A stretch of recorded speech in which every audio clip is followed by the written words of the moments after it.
নমো ভগবতে বাসুদেবায়। শ্রীমদ্ভাগবতম মহাপুরাণম। সুধী ভক্তবৃন্দগণ, শ্রীমদ্ ভাগবত মহাপুরাণের দ্বাদশ স্কন্ধের ষষ্ঠ অধ্যায়ের আমরা এসে উপস্থিত হয়েছিলাম 14 নং শ্লোক পর্যন্ত। গতকালকে আমরা ভাগবতে আস্বাদন করেছিলাম যে তক্ষক সর্প পরীক্ষিত মহারাজের মৃতদেহের মধ্যে ধ্বংসন করলেন, ছুবল মারলেন।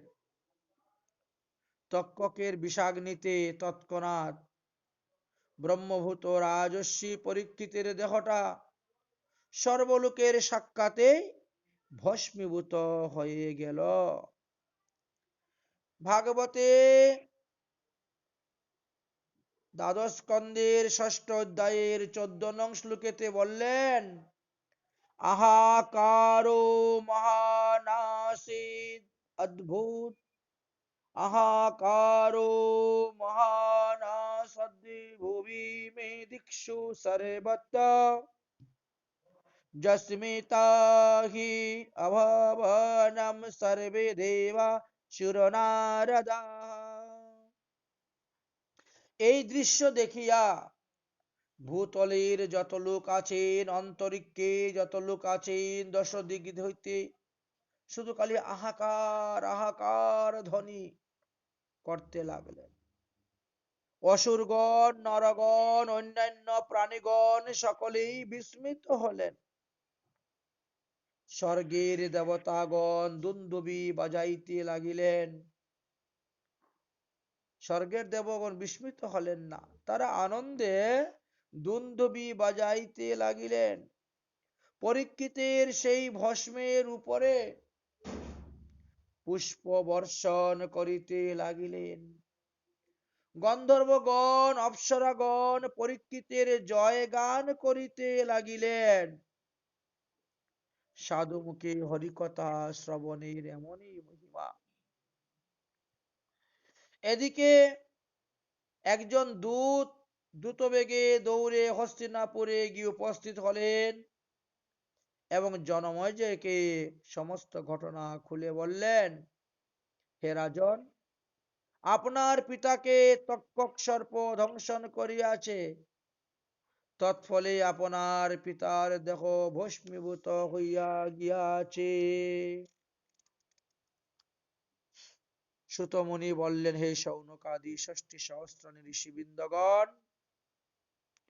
জনমেজয় নিজ পিতার অর্থাৎ পরীক্ষিতের তক্ষক দংশনে প্রাণত্যাগের কথা শ্রবণ করিয়া তিনি অত্যন্ত ক্রুধিত হইলেন।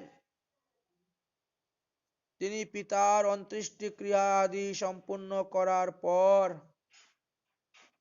তিনি শ্রুতসেন, উগ্রসেন আদি বয়োবৃদ্ধদেরকে নিয়ে দ্বিজগণের সহিত পরামর্শ করলেন। হে দ্বিজগণ, হে বয়োজ্যেষ্ঠগণ, যে সর্প আমার পিতাকে ধ্বংসন করেছে, পিতার দেহ ভস্মীভূত হয়েছে, আমি সেই সর্পকে ভস্ম করতে চাই। অতএব হে ব্রাহ্মণগণ, আপনারা সর্প যজ্ঞ আরম্ভ করুন। আমি আমার পিতৃহত্যাকারী তক্ষককে বিনাশ করিয়া পিতৃঋণ শোধ করিব।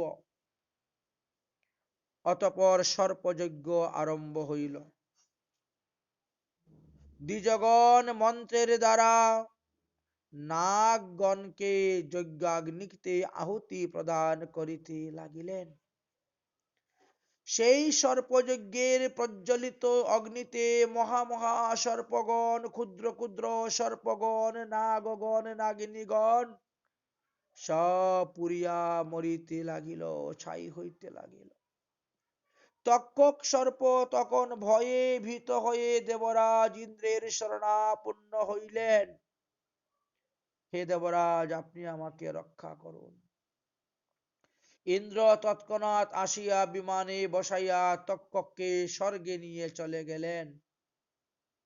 এবং নিজের সিংহাসনের মধ্যে বাঁধলেন। পর্দাটা ফেলে দিয়ে করো কাজ। সিংহাসনের মধ্যে ভালো করে বেঁধে রেখে দিলেন, যাতে মন্ত্রের দ্বারাও তক্ক পুড়ে যেতে না পারে, মন্ত্র আকর্ষণ করে তক্ষকে নিতে না পারে। স্বর্গের সিংহাসন, ইন্দ্রের সিংহাসন, চারটিখানি কথা। সেই সিংহাসনের সঙ্গে তক্ষকে ভালো করে বেঁধে দেবরাজ ইন্দ্র সিংহাসনের মধ্যে বসে গেলেন, যাহাতে ওই দ্বিজগণের মন্ত্র শক্তির আহ্বানে তক্ষক যজ্ঞতে গিয়ে পুড়বে না, পড়বে না, মরবে না, সেই ব্যবস্থা তিনি করলেন। সুত বললেন, হে শৌনক, দেবগণ সবাই সেখানে উপস্থিত ছিলেন। দেবরাজ ইন্দ্র আপন শিষ্য তক্ষককে এইভাবে রক্ষা করিবার চেষ্টা করিতে লাগিলেন। এদিকে সর্পযজ্ঞের ব্রাহ্মণগঞ্জে মন্ত্র বললে আহুতি দিচ্ছেন, তাহাতে কোথা থেকে যে আকাশ মার্গে উড়ে উড়ে এসে সর্পযজ্ঞতে পড়ে লক্ষ লক্ষ সর্পগণ পুড়ে ভস্মীভূত হচ্ছেন, তা কেউ জানতে পারছেন না। মন্ত্রের এত শক্তি, কিন্তু লক্ষ লক্ষ সর্প পুড়ে মারা গেলেও তার মধ্যে তক্ষক নাগ তো আসিতেছে না। তাহা দেখিয়া রাজা জন্মেজয় দ্বিজগণকে জিজ্ঞাসা করলেন, তক্ষক কস্মাৎ ন দৈজ্যতে উরগ অধম। ভাগবতের দ্বাদশ স্কন্ধের 6 নং অধ্যায়ের 18 নং শ্লোকেতে বললেন, হে দ্বিজগণ, সর্প অধম তক্ষক কেন এসে যজ্ঞকুণ্ডে পরে দগ্ধ হচ্ছে না? তার কারণ কি? দ্বিজগণ ধ্যানে বসলেন, সমাধিস্থ হয়ে বললেন, হে রাজেন্দ্র, তক্ষক দেবরাজ ইন্দ্রের শরণ লইয়াছে। এই জন্য ইন্দ্র তাহাকে রক্ষা করিতেছেন, যেহেতু সে তাহার শিষ্য, যাহাতে তক্ষক অগ্নিকুণ্ডে পতিত না হয়। ইন্দ্র সেইভাবে তাহার আসনের সহিত তক্ষককে বন্ধন করে রেখে তিনি নিজে সিংহাসনের উপরে বসে আছেন। রাজা জন্মেজয় তখন দ্বিজগণের বাক্য শ্রবণ করিয়া বলিলেন, হে বিপ্রগণ,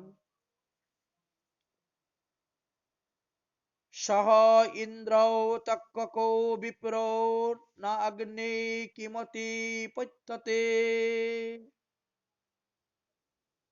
ইন্দ্রের সহিত তক্ষককে যজ্ঞ অগ্নিতে পতিত করিতেছেন না কেন?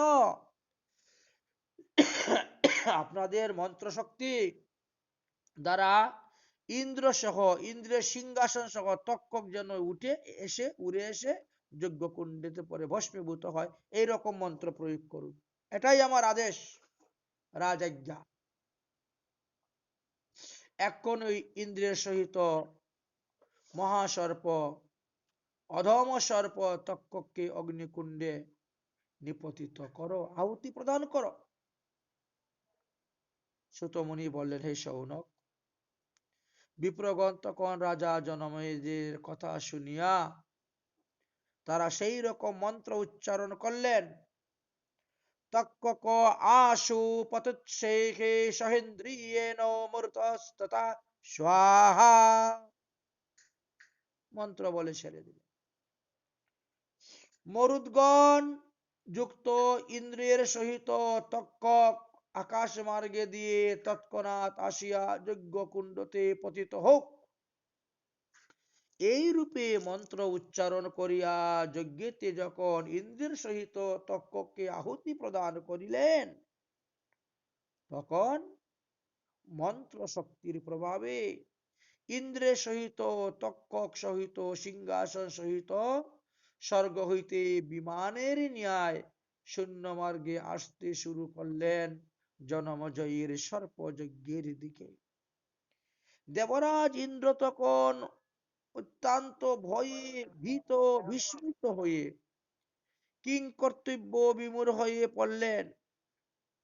তিনি গুরু বৃহস্পতির শরণাপন্ন হইলেন। বৃহস্পতি তখন আকাশের দিকে তাকাইয়া দেখতেছেন যে ইন্দ্র সহিত তক্ষক আকাশ হইতে পতয়মান হইতেছেন। তৎক্ষণাৎ অঙ্গিরার পুত্র বৃহস্পতি ইন্দ্র ও তক্ষককে রক্ষা করিবার জন্য যুগবলে নিমিষের মধ্যে জনমেজয়ের নিকটে আসিয়া উপস্থিত হইলেন এবং রাজা জনমেজয়কে অনুনয় বিনয় করে বলিলেন, হে রাজন, এই সর্পযজ্ঞ বন্ধ করুন। এই সর্পযজ্ঞের দ্বারা তক্ষক বৈধ নহে, আপনি তক্ষক সর্পকে বধ করতে পারবেন না। জনমেজয় বললেন, কেন, ইহার কারণ কি? বৃহস্পতি বললেন, কারণ হলো এই তক্ষক অমৃত পান করেছে, যার জন্য সে অজর অমর হয়েছে। অতএব হে রাজন, এই অবিচারিক যজ্ঞ বন্ধ করুন, এক্ষুনি এই স্থানেই সমাপ্ত করে দিন যজ্ঞ কার্য। নিরপরাধ সর্পগণকে আর বিনাশ করিবেন না। আপনার পিতার মৃত্যুর কারণ এই তক্ষক সর্প নহে।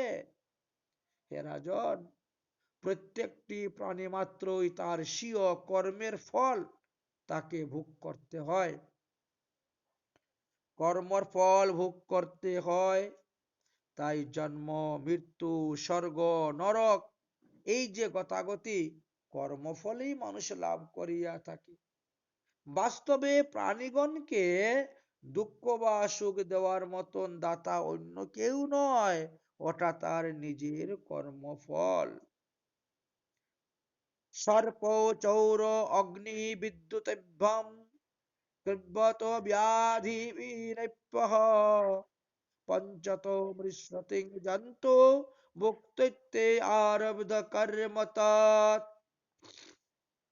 হে রাজন, মানুষ সর্পদংশনে মৃত্যু হয়, চুরে ধন নিয়ে যায়, অগ্নিযুগে বাড়িঘর পুড়ে যায়, বিদ্যুৎ যুগে মানুষ মারা যায়, বজ্রঘাতে বজ্র পড়ে, ক্ষুধায় মানুষ মারা যায়, পিপাসায় মানুষ মারা যায়, রোগে সুগে ভুগে কত ভাবে যে মানুষ পঞ্চত্ব প্রাপ্ত হয়, মারা যায়।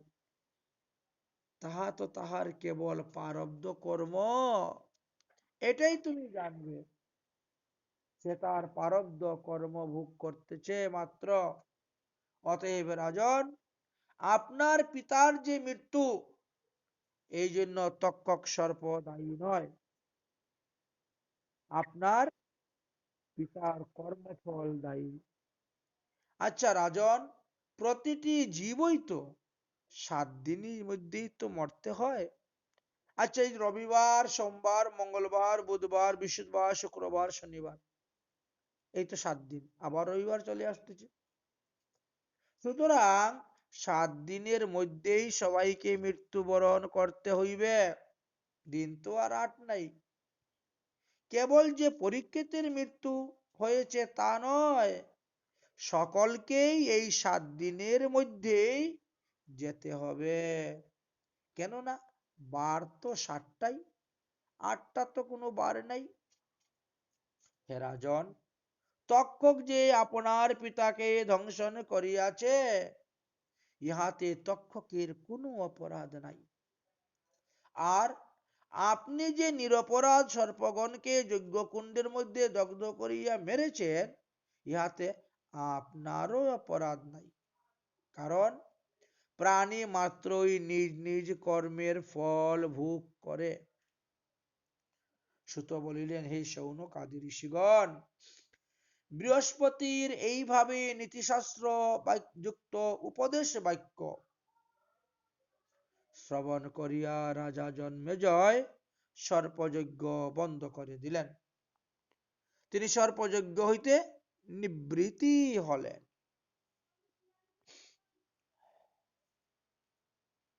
বৃহস্পতির পূজা করলেন, তিনাকে পদ্মার গদিয়ে বসাইলেন।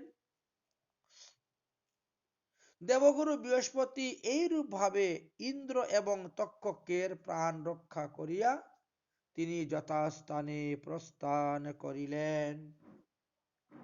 অতঃপর রাজা জনমেজয় কশ্যপ নামক এক কন্যাকে বিবাহ করিলেন এবং চন্দ্রপীড়া সূর্যপীড়া নামে তার দুই পুত্র উৎপন্ন হয়েছিল। চন্দ্রপীড়া পৈতৃক সিংহাসনে বসিলেন আর সূর্যপীড়া ধর্মমার্গ আশ্রয় করিয়া তিনি মোক্ষপথের অনুসন্ধানে চলে গিয়েছিলেন।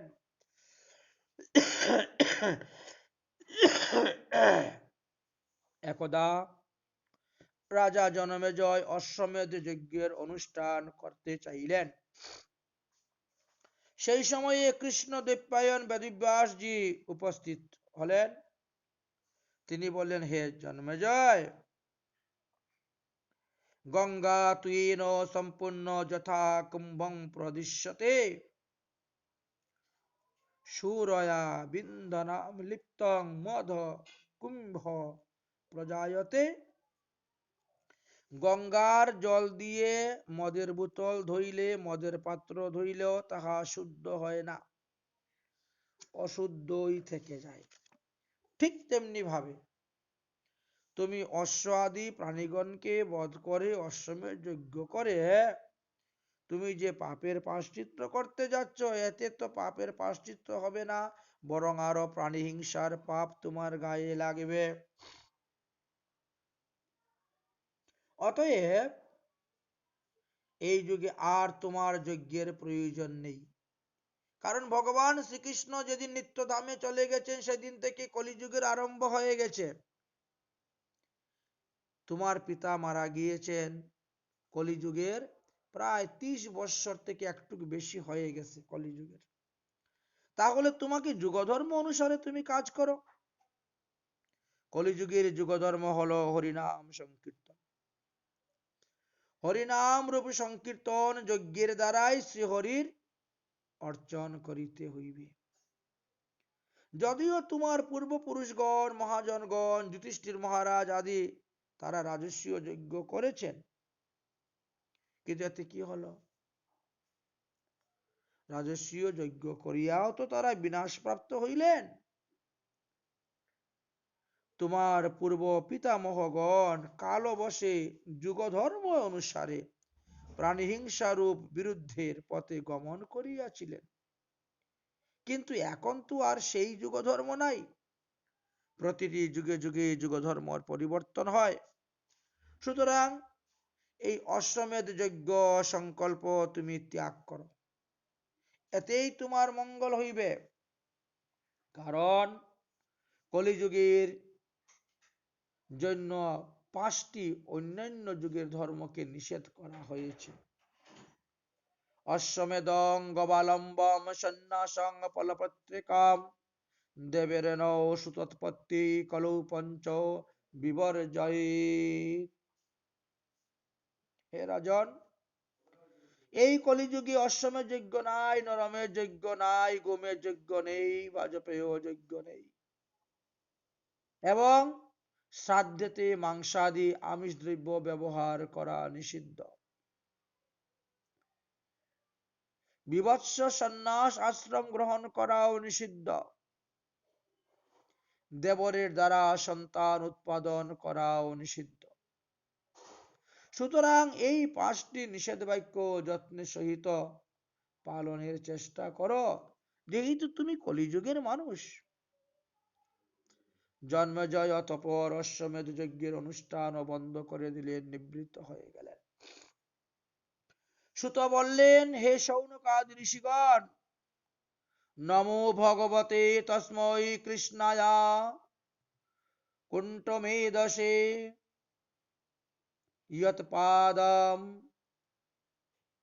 यत्पादातम्बुनां ধ্যানম সংহিতাম মধ্যম গামিষ্যাম। হে শৌনক, যাহার পাদপদ্ম ধ্যানের প্রভাবে এই শ্রীমদ্ ভাগবত রূপী পরম সংহিতা আমি অধ্যয়ন করিয়াছি, সুখদেবের মুখ থেকে শ্রবণ করেছিলাম সেই পরীক্ষিতের সভাতে বসে। সেই অকণ্ঠ জ্ঞান সম্পূর্ণ ভগবান বেদব্যাসকে আমি নমস্কার করি, প্রণাম করি। শৌনক ঋষি বললেন, হে সুত, ব্যাসদেবের শিষ্য পৈলাদি কয়েকজন ছিলেন, তো তাদেরকে নাকি বেদ বিভাজন করে তাদেরকে শিক্ষা দিয়েছিলেন।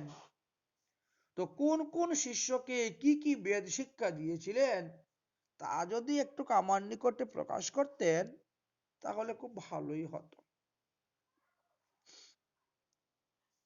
সুত বলছেন, হে শৌনক, কোন এক সময়ে ব্রহ্মা সমাধিস্থ হইলে পর তাহার হৃদয় আকাশ হইতে এক নাদ বাহির হয়। তখন সেই নাদ কান বন্ধ, এখনো সেই নাদ শোনা যায় যদি কেউ কান বন্ধ করে, হাত দিয়ে কানটাকে ঢাকে, তাহলে সেই নাদ প্রতিধ্বনিত। সেই নাদই পরমাত্মার সাক্ষাৎ বাচক স্বরূপ মন্ত্র, তন্ত্র, উপনিষদ এবং বেদ। বেদের সনাতন নিজ ওঙ্কার অভিব্যক্ত হইয়াছে, যাহার দ্বারা অ, উ, মকার এই তিনটি বর্ণ হয়। এই তিন বর্ণ, তিন গুণ, তিন বেদ, তিন শ্লোক, তিন অবস্থায় ভাব ধারণ করে। কিন্তু ব্রহ্মা চার বেদ সৃষ্টি করিয়া মরিচাদি ঋষিগণকে শিক্ষা দিলেন। আবার মরিচি প্রমুখ ঋষিগণ তাদের নিজ নিজ পুত্রগণকে, শিষ্যগণকেও বেদ উপদেশ করলেন। ইহাতে বেদের বহু শাখা হয়ে গিয়েছিল। সেইভাবে শিষ্য পরম্পরা ক্রমে চারি যুগেই বেদ বিদ্যমান আছেন। তবে দাপরের প্রথমে মহিষী কৃষ্ণদেবপায়ন বেদব্যাস কৃতক বেদ বিভক্ত হয়।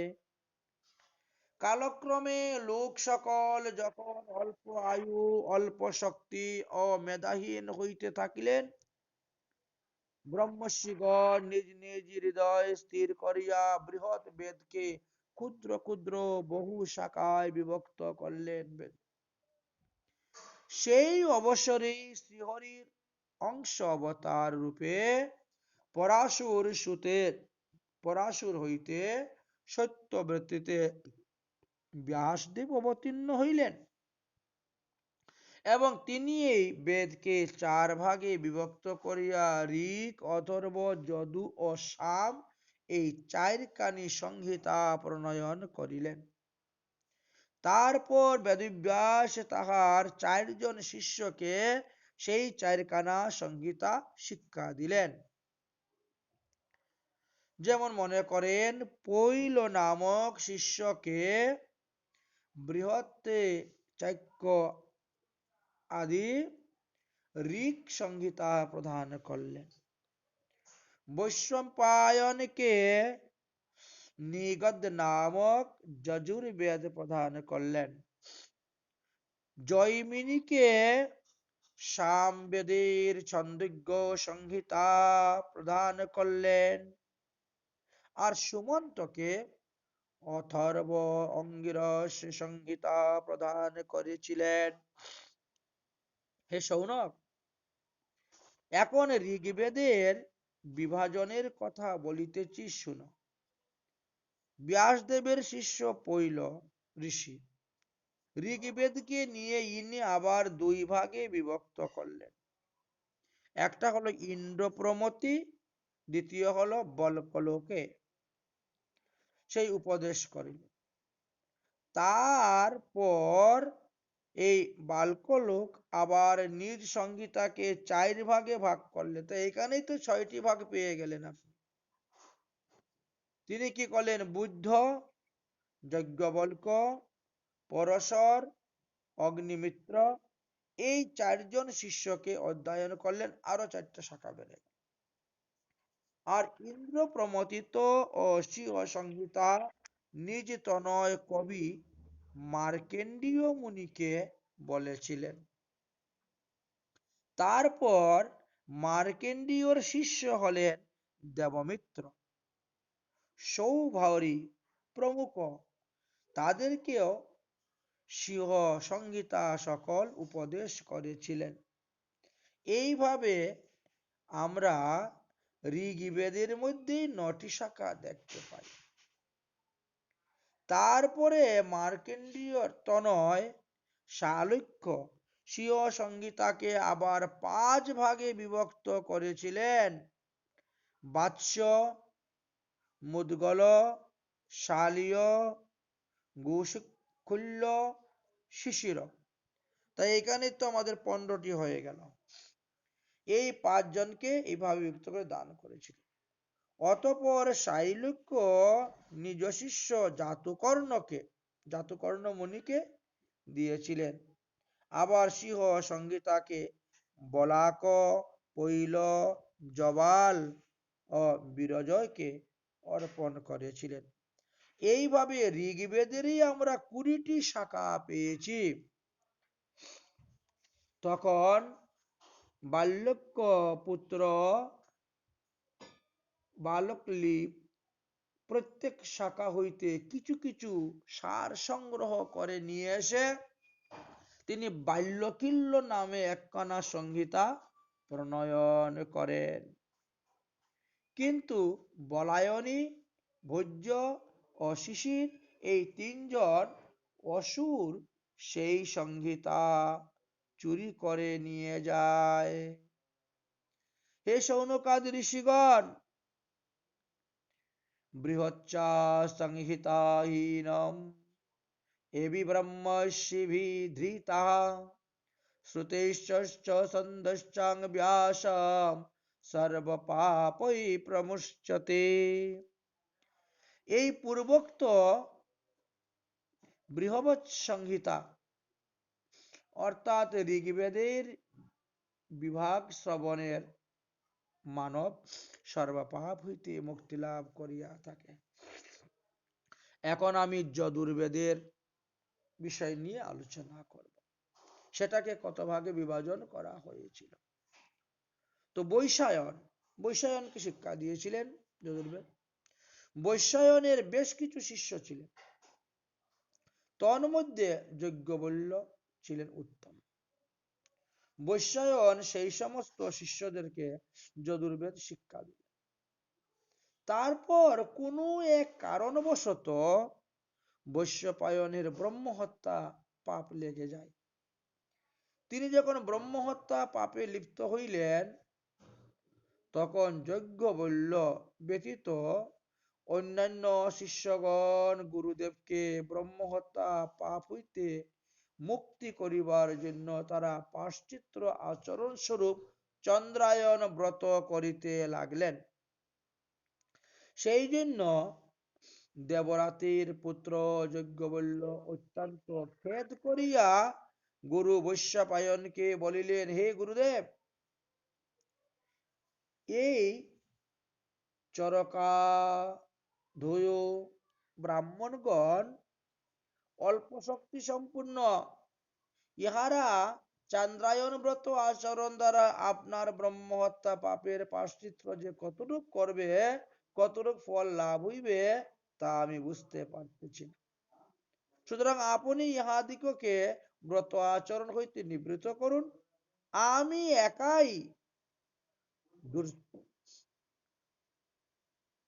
একাই দুশ্চর তপশ্চরণ করিয়া আপনাকে ব্রহ্মহত্যা পাপ হইতে মুক্ত করিব।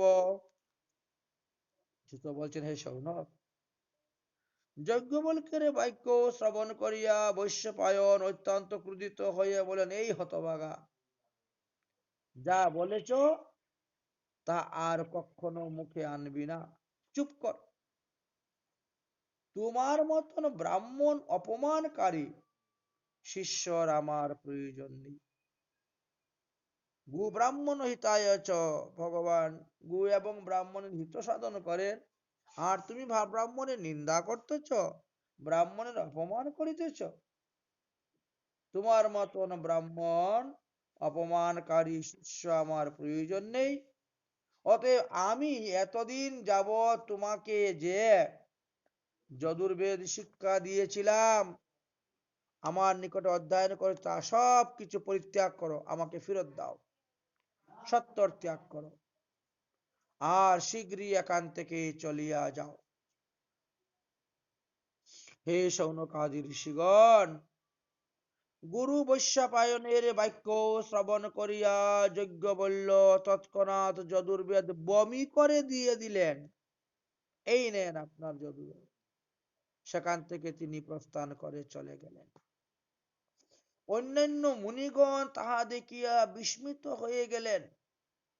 অতঃপর তাহারা চিন্তা করলেন, আমরা এখন কি প্রকারে এই বমন করা বেদমন্ত্র গ্রহণ করিব? ব্রাহ্মণ হইয়া বমন করা মন্ত্র তো গ্রহণ করা উচিত নয়, আবার বেদমন্ত্র অমোঘ, এর মর্যাদা লঙ্ঘন করা যাইবে না। কি করা যায়? অতঃপর মুনিগণ তৈত্তিরীয় পক্ষীরূপ ধারণ করিয়া তাদের ঠোঁট অর্থাৎ চঞ্চুর দ্বারা সেই বেদমন্ত্র গ্রহণ করিলেন। সেই থেকে যজুর্বেদের একটি রমণীয় শাখা হয়ে গেল তৈত্তিরীয় শাখা। যাই হোক, এইদিকে যজ্ঞবল্ক স্বীয় গুরু বৈশ্যপায়নের চেয়েও বেশি বিদ্যা এবং বেশি জ্ঞান লাভ করিবার জন্য এবং বেদজ্ঞানে সর্বজ্ঞ হওয়ার জন্য, বেদ গবেষণা করার মতো শক্তি লাভের জন্য সেই কামনা বাসনা নিয়ে তিনি সূর্যদেবের উপাসনা করতে লাগলেন। অবশ্য সূর্যদেব তাহার তপস্যায় সন্তুষ্ট হয়েছিলেন এবং অশ্বরূপ ধারণ করিয়া ঋষি যজ্ঞবলের নিকটে এসে উপস্থিত হলেন। তুমি কি চাও? বললেন, আমি উৎকৃষ্ট সেই যজুর্বেদ চাই, যা আমি গুরুদেবকে ফেরত দিয়ে দিয়েছি, তার থেকে আরো উত্তম যজুর্বেদ আমি চাই। যজ্ঞবল্ককে তখন সূর্যদেব যজুর্বেদ মন্ত্র উপদেশ দিলেন। যে যে মন্ত্র এখন পর্যন্ত অন্য কাহারও নিকটে বিদ্যমান নেই, সূর্যদেব সেই সমস্ত মন্ত্র দিয়ে তাকে এই যজুর্বেদ অর্পণ করলেন। অতঃপর যজ্ঞবল্ল বহু পরিমিত যজুর্বেদী মন্ত্র নিয়ে 15টি শাখা প্রণয়ন করিলেন। অশ্বরূপী সূর্যদেব বাগস কেশর হইতে নিঃসৃত বলিয়া উহা বাজশ্রেণী শাখায় অভিহিত হইল। অতঃপর কাম্ব, মধ্যানিন্দাদি ঋষিগণ সেই সকল শাখা অধ্যয়ন করেছিলেন। সুত বলছেন, হে শৌনকাদি ঋষিগণ, অতঃপর সামবেদের বিভাজন কথা শুনো, তোমাকে বলবো। জৈমিনী সামবেদকেও বহু ভাগে বিভক্ত করেছিলেন। প্রথমই তো তিনার নিজ পুত্র সুমন্তকে শিক্ষা দিলেন এবং সুমন্তের পুত্র হল সত্বান, সত্বানের পুত্র হলেন সুতান কে একখানি সাম সংহিতা অধ্যয়ন করাইয়াছিলেন। তারপর জৈমিনীর আরো অপর অনেক শিষ্য ছিল, সুকর্ষা আদি, তাদেরকেও সামবেদিক শিক্ষা দিতে গিয়ে সহস্র শাখায় বিভক্ত হয়েছিল সামবেদ। অতঃপর সুকষার শিষ্য কুশলতনয়, হিরণ্যগর্ভ, প্রসঞ্জি এবং আবন্ত, ইহারাও সেই সকল সাম সংহিতা অধ্যয়ন করেন। এই তিনজন আরো 500 জন শিষ্য করিয়া উত্তর দেশীয় উদিচ্চ সাম্যজ্ঞ শিষ্যগণকে অধ্যয়ন করান। এই সকল উদিচ্চ সাম্যজ্ঞগণ কালক্রমে পার্শ্ব সাম্যজ্ঞ নামে অভিহিত হন। এই তো তোমাকে 3টি বেদ বিভাজনের কথা বললাম। এখন আমি অথর্ববেদ বিভাজনের কথা তোমাকে বলবো, তুমি শ্রবণ করো। অথর্ববেদ সুমন্ত সিংহ সংহিতা নিজ শিষ্য কবন্দকে অধ্যয়ন করাইয়াছিলেন। কবন্দ আবার পৈথ এবং দেবদর্শক নামক দুই শিষ্যকে তাহা উপদেশ দিলেন। অতঃপর বেদদর্শক নিজ শিষ্য সৌকালয়ন ও ব্রহ্মবলি মু দাস ও পিপ্পিলায়ন প্রমুখে তাহা উপদেশ দিলেন। পৈথ্যের তিনজন শিষ্য ছিলেন কুকুদ, শুনক ও জাজল্যী। তাহারাও অর্থবাদ্য হলেন। তারপরে অঙ্গিরার পুত্রদ্বয় ব্রব্রু ও সন্ধুবায়ন আসিয়া শুনকের নিকট হইতে অথর্ববেদ অধ্যয়ন করেন। তারপরে সারবণী প্রমুখ শুনকের অপর শিষ্য তাহা গ্রহণ করেছিলেন। সেই সময়ে নক্ষত্রকল্প, শান্তিকল্প, কৈশ্যপ, অঙ্গিরস এবং অপরাপর অনেকেই অথর্ববেদের আচার্য রূপে অধিষ্ঠিত হয়েছিলেন। এইভাবে আমরা ভাগবতের দ্বাদশ স্কন্ধের ষষ্ঠ অধ্যায় বিশ্রাম দিয়ে সপ্তম অধ্যায়ে এখন প্রবেশ করব। শৌনক বলিলেন, আমি এখন পুরাণ আচার্যগণের নাম বলিব, তুমি শ্রবণ করো। পুরাং প্রাচীনং দিব্যং আনিতং প্রণয়তি পুরাণম পুণ্যতি পুরাণহম। বেদে যাহা প্রকাশ হইয়া অবশিষ্ট রহিয়া গিয়াছিল তাহা পুরাণ নামে খ্যাত। পুরাণে পূর্ণ হইল। পুরাণে পূর্ণ হওয়ার পর ব্যাসদেব তিনটি পুরাণকে এক এক সংহিতা করিয়া আমার পিতা লোমহর্ষকে পড়াইয়াছিলেন। সুতমুনি বলতেছেন, হে শৌনকাদি ঋষিগণ, ত্রজ্জারুণী, কৈশিক, শ্রাবণী, অকৃতবর্ণ, শুংসপরায়ণ ও হারিত, এই 6 জনকে পুরাণ আচার্য বলা হয়। আমার পিতা লোমহর্ষণের নিকট এক এক কানি করিয়া সমস্ত সংহিতা অধ্যয়ন করেন। অতঃপর এই 6 জন পুরাণ আচার্য বলে শাস্ত্রীয় অভিহিত উপাধি লাভ করেন। আমি এই 6 জনের নিকট হইতে এই সমস্ত সংহিতা সম্যক রূপে অধ্যয়ন করিয়াছি। সুতরাং আমি কৈশ্যপ, সার্বণী, অকৃতবর্ণ, আমার এই 4 জন পুনরায় আমার পিতা লোমহর্ষণের নিকট 4 খানি মূল সংহিতা অধ্যয়ন করিয়াছিলেন।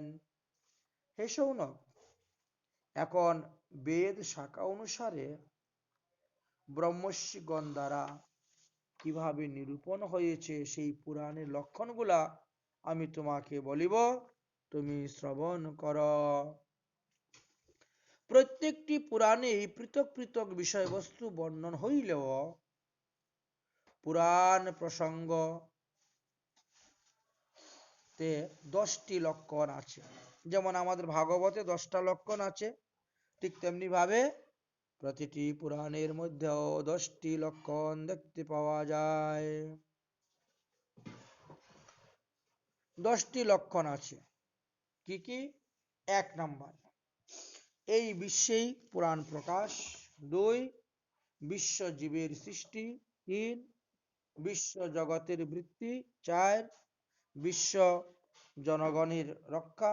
5, মন্বন্তর বর্ণন। 6, রাজবংশ বর্ণন। 7, বংশ চরিত্র।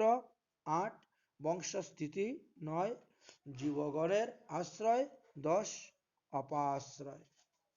এই 10টি লক্ষণ পৃথক পৃথক ভাবে মহাপুরাণ বর্ণন করিয়াছেন।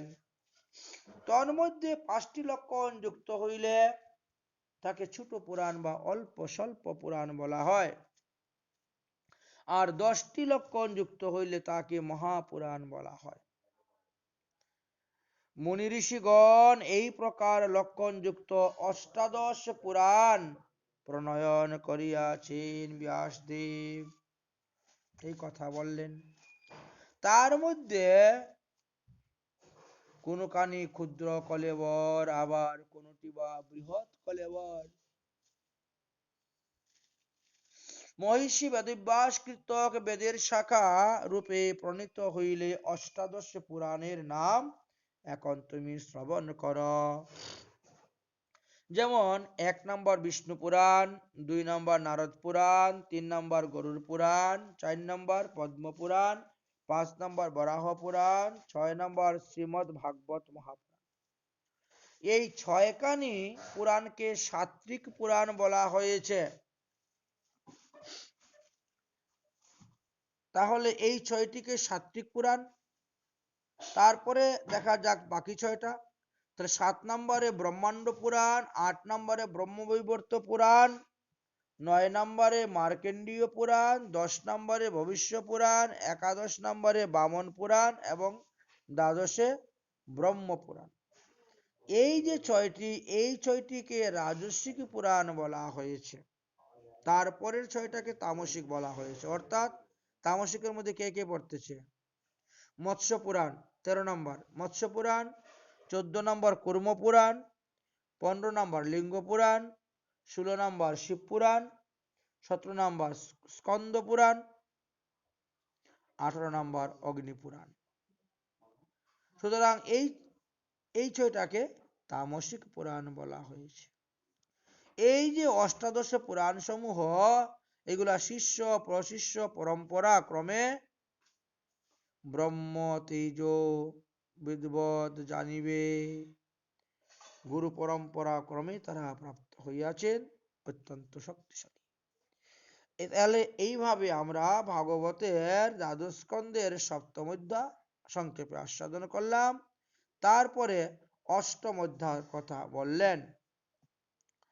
অষ্টম অধ্যায়ে সৌতমণি প্রশ্ন জিজ্ঞাসা বললেন যে, হে লোমহর্ষ তনয় সুত। সৌনক বলিলেন, হে লোমহর্ষ তনয় সুত, তুমি চিরঞ্জীবী হও। হে সুত, তুমি অন্ধকারময় সংসারে ভ্রমমান মানবগণের পথ প্রদর্শনের সমর্থ। সুতরাং এখন আমাদের নিকটে মৃকণ্ড তনয় ঋষি মার্কণ্ডেয়ের তপস্যার কথা বলো। তিনি কিভাবে চিরঞ্জীবী হইলেন? আপনার শ্রীমুখ হইতে মার্কণ্ডেয় পুরাণের নাম শোনার পরে মার্কণ্ডেয় ঋষির চরিত্র কথা শ্রবণ করার জন্য আমাদের খুব ইচ্ছা হচ্ছে। কারণ তিনি আমাদের কুলের একজন, আমাদের কুলের পূজনীয়। তাই তিনার জীবন চরিত্র আমি শ্রবণ করতে চাই। কৃপা করে আপনি বর্ণন করুন। তাহলে আজকের মতন হরিকথা আমাদের এখানে বিশ্রাম। শ্রীমৎ মহাপ্রভুর কৃপা হলে আগামী কল্য আমরা এই মার্কণ্ডেয় ঋষির কাহিনী কথা আস্বাদন করব। যদক্ষরম পদব